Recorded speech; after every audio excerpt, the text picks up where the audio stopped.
Today is the 5th of August, 2013. My name is Allison Mickel, and we are in TPC Trench 3. The last time we did a video, we were inside the Hellenistic building 120, which was in this large expanse where I am now, referred to now as Terracing Cut 30229. But we've removed the entire building in hopes of finding the Neolithic architecture underneath. The terracing cut, you can tell, is really jagged. It cuts only partially into walls and at kind of weird angles. So the bricks were kind of packed into the terracing cut, and that's what we learned about the building as we were excavating it, that it really wasn't, not a lot of effort was put into making it a nice flat surface for constructing the building.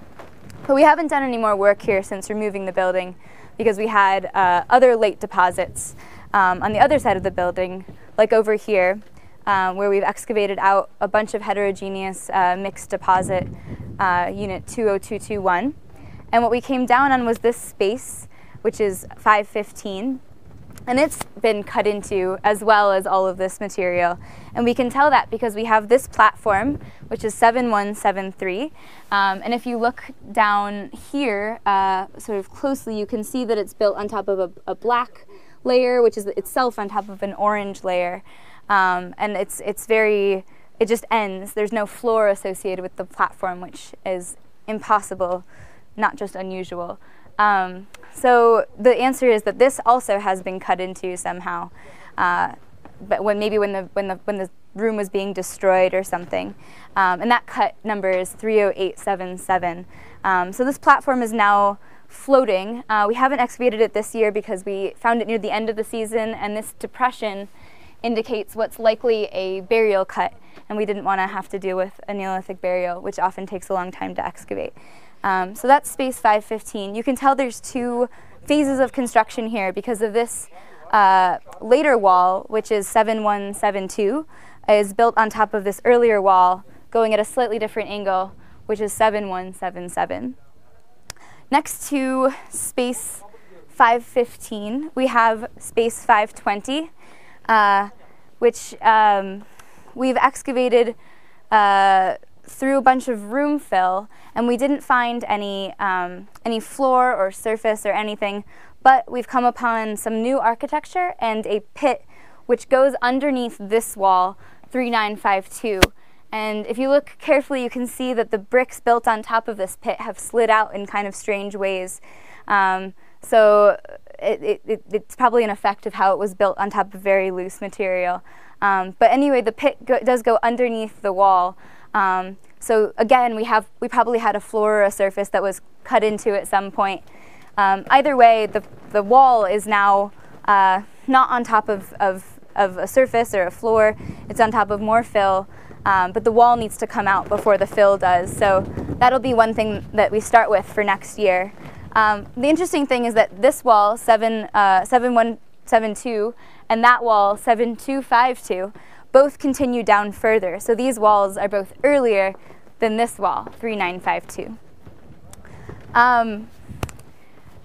What we have next over here is our earliest remains in the trench. We finally have a real Neolithic building. It's building 122. And it consists of these three walls, which are very certain: 3952, 7171, and 7176. For sure, we know that double walls are pretty common in the late periods. Triple walls less so, and like I said, this one is the next wall that needs to be removed, so it's possible it is just a double wall associated with this building. But what's really interesting is that you have plaster on the north face of 7176. So this wall, this next wall over, was built later up against 7176. This wall is 7194. So then, if this is the exterior of the building on this side, this is the interior of the building. And what we have here is pretty unusual. We have three spaces associated with the building. And at first look, this space looks like it would be an exterior space with the plaster out here and the tall walls. But actually, the plaster lips down and joins with layers of floor plaster over here and over here in space 5 517 and 521. So these are both interior spaces, and this is another interior space within it. These two don't really have clear functions. We just have had plastered floors. Here we've had two. One was 7195 and one was 7257. And we've had one plastered floor over here, which was 7199. But so it looks like there's another floor down here. But again, this space is very unusual. We don't know what the function could be. We haven't excavated past the north edge of the trench, but it's one of the plans for next year, so we might find out more then. But space 493, this space inside these really burnt orangey pink walls, has been the main focus of the season, at least from the specialist perspective. It has 4 bins inside of it, and we've excavated 2 of them. One that we've excavated is 7182, and one is 7198.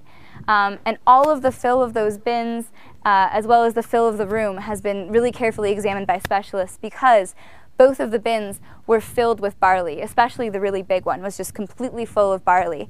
And on the floor of the building, we had the largest phytolith deposit that we've been able to find any record of. Phytoliths are the silica skeletons of plants.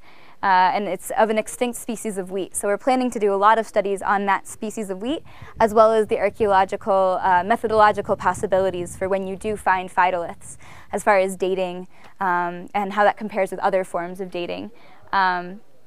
So we're currently interpreting this space as a grain storeroom, but some of the questions as we proceed will be why there are 4 bins, why at least 2 of them are full of barley, why would you need 2 different bins full of barley, why not just one big one?